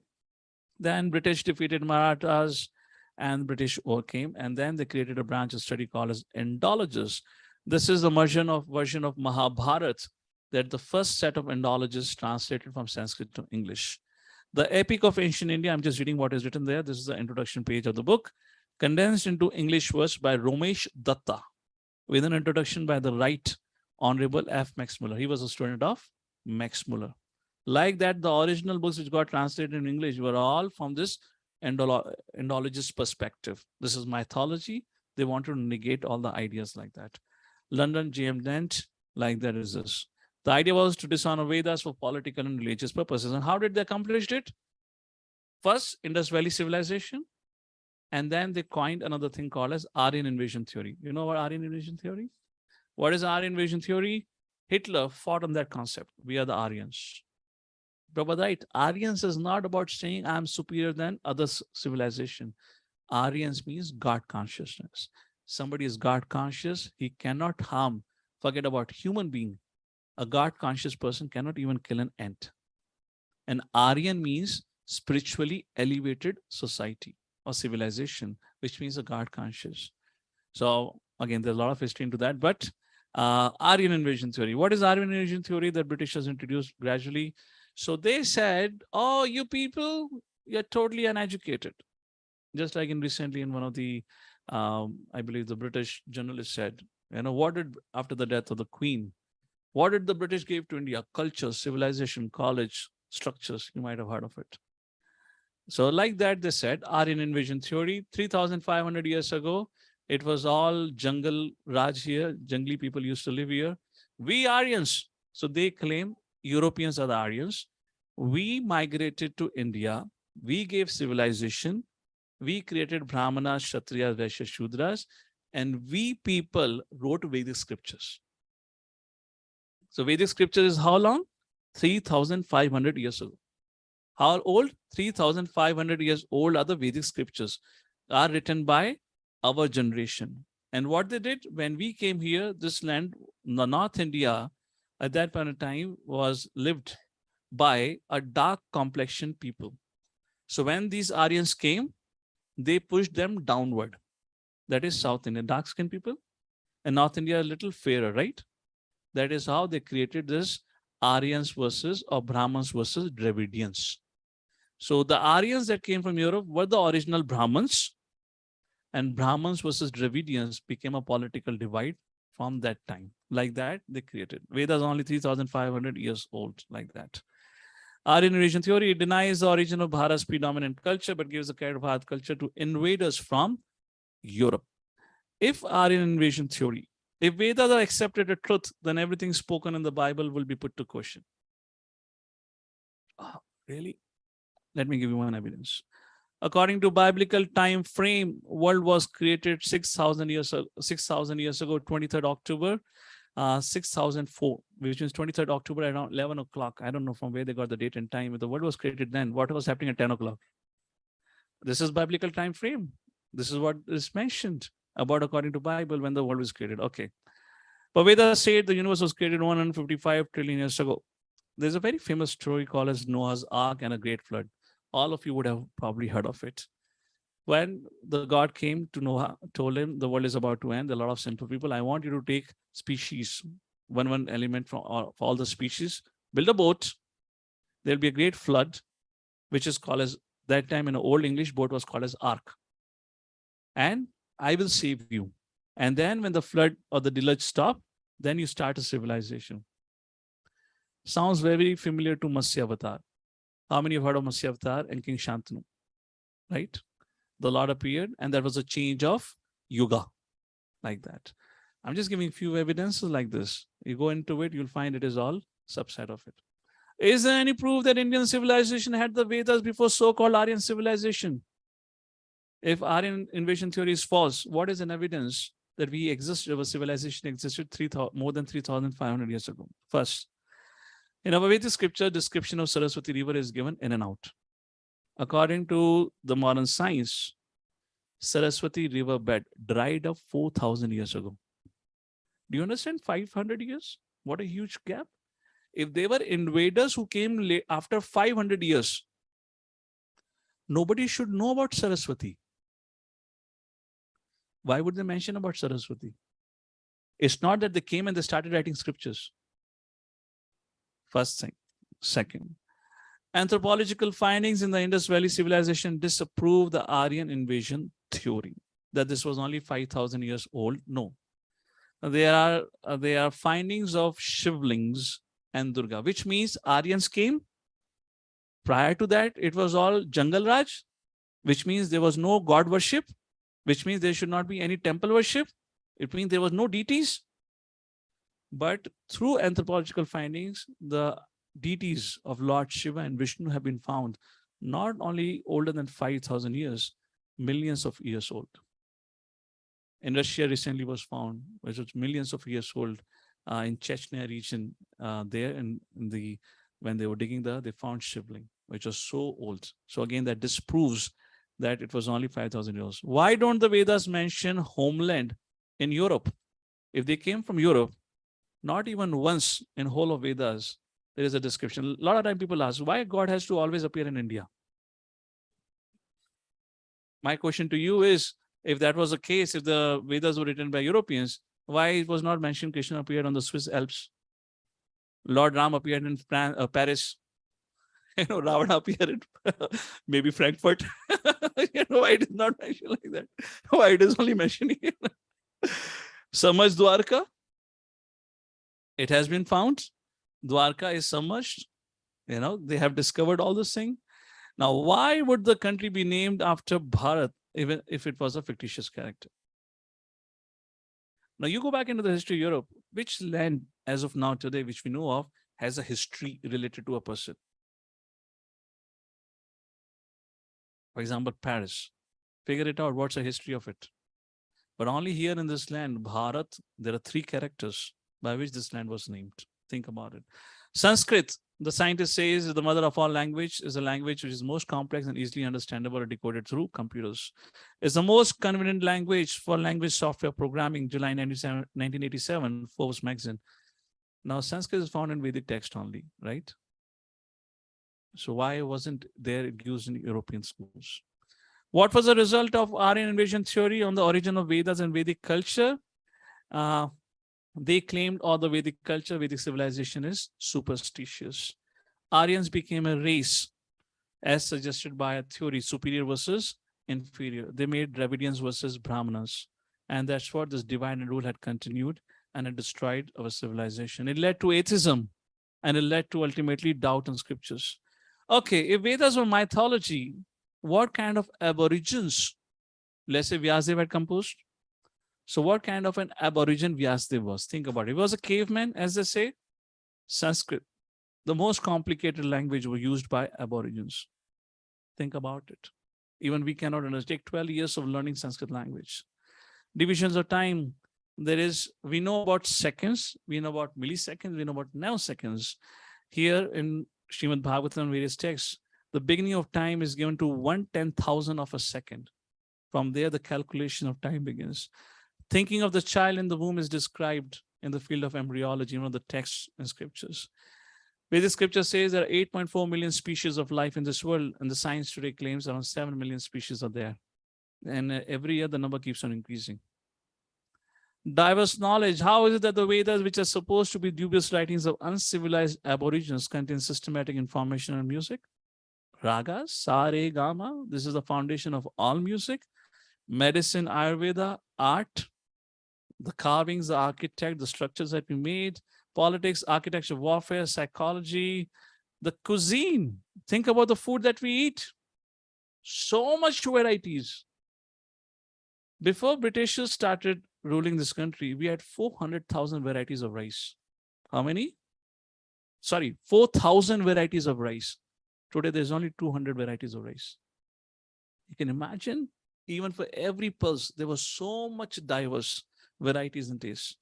Okay, let's move forward. Medicine, temples, architect.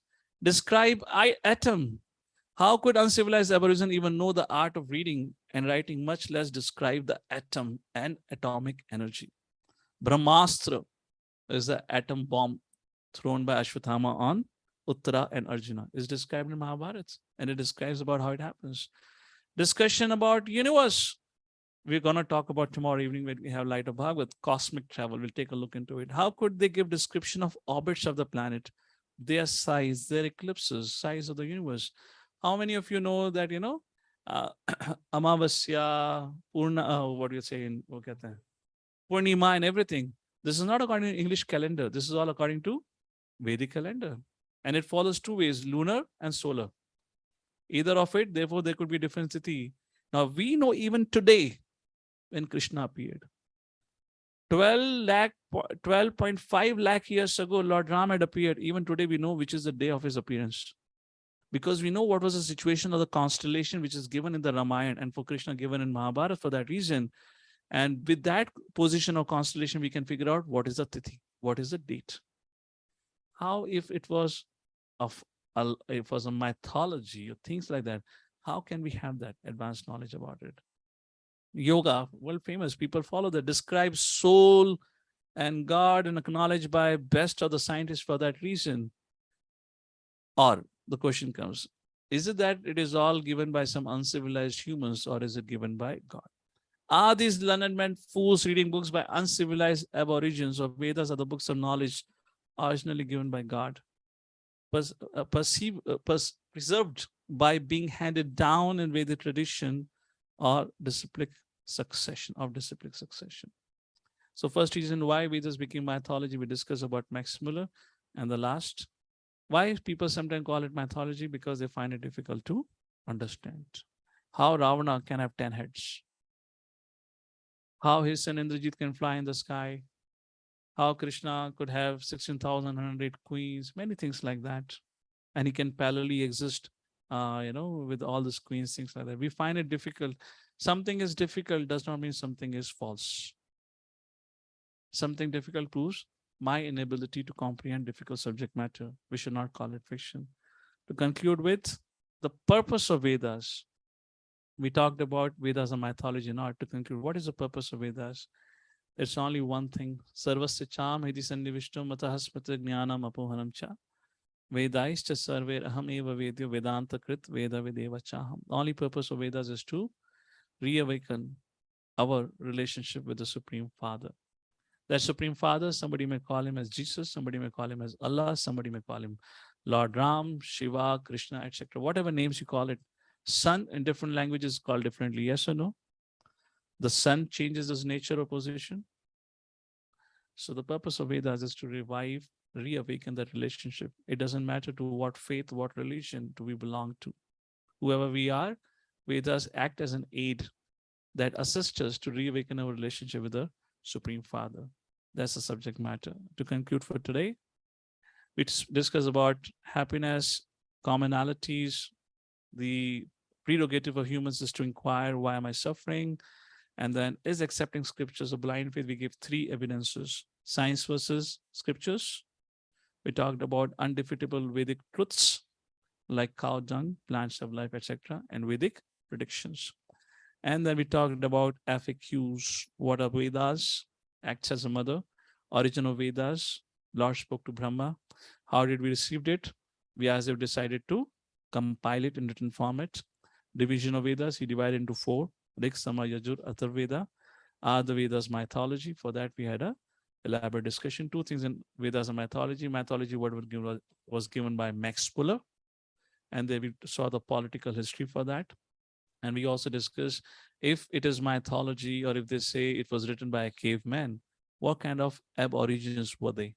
And then we glorified and we looked into the glories of the Vedic civilization. And finally, the reason why people sometimes consider mythology, because they find it difficult to understand. Something complicated to understand doesn't mean it is false. If that would be the case, all PhDs research would be a false. So with that, we conclude here. Thank you all for your time and attention. Next week, when we meet, we're going to speak about the greatest lie ever told. That will be the third subject matter of this Bhagavad Gita. Who am I? The greatest lie ever told. That's for next week. Thank you all for your kind attention and time. To conclude with, anyone has any questions or clarifications, any comments, anything, any misgiving? Anyone become upset? इतना क्यों बोला रे? रुकता ही नहीं है. Yes, can I say your name and speak up, please? Yeah, Mike is coming. The guest online also. Oh, make it on and pass it on. Don't know that.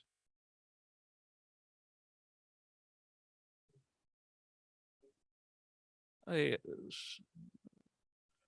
Hare. Yes. Yes. What's your name? Neeraj. Yes, Neeraj. So in Vedas or Mahabharata or Ramayana, anywhere they have mentioned any other part of the world like yes. China, Europe, anywhere they have mentioned. Oh yes. You hear during Ram Navami, I gave the series of Legend of Ram.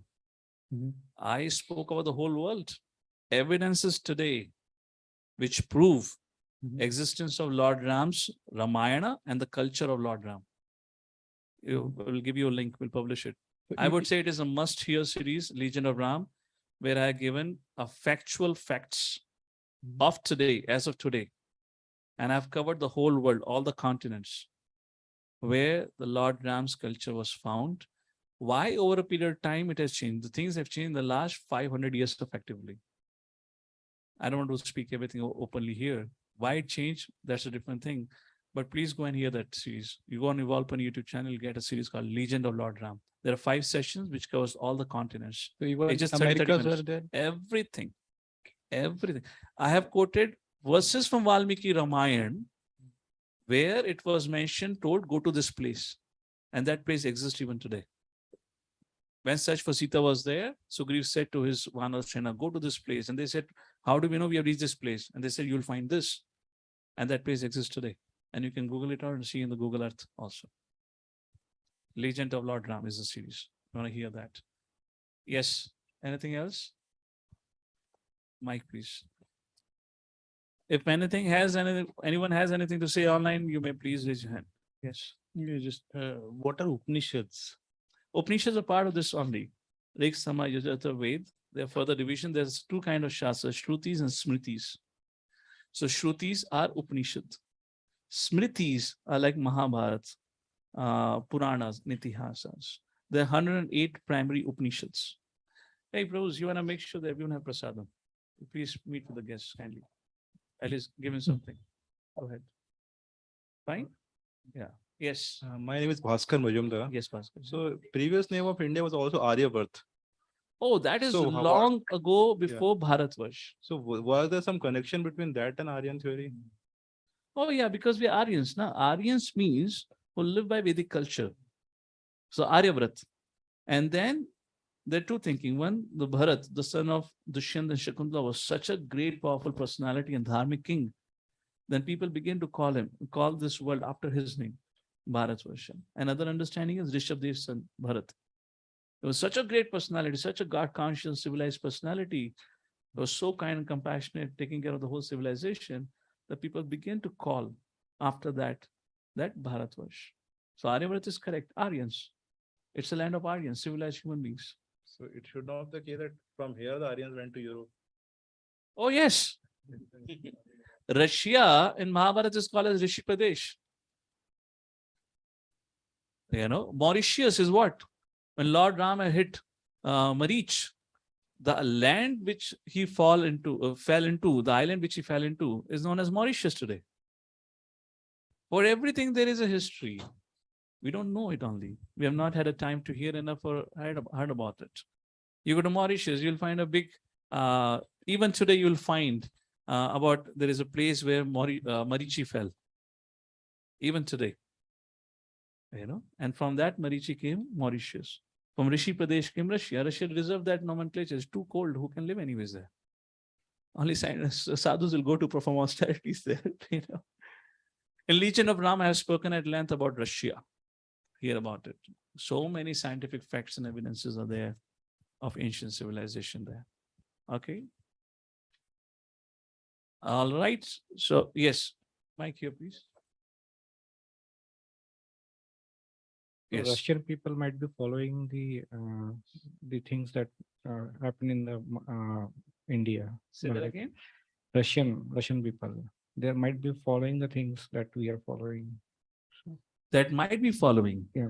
See, Because they- because of the this whole history. forced conversions, Hmm. this whole of the idea of rulers to exploit people on the name of God and convert them to their kind of a religion that they wanted to create.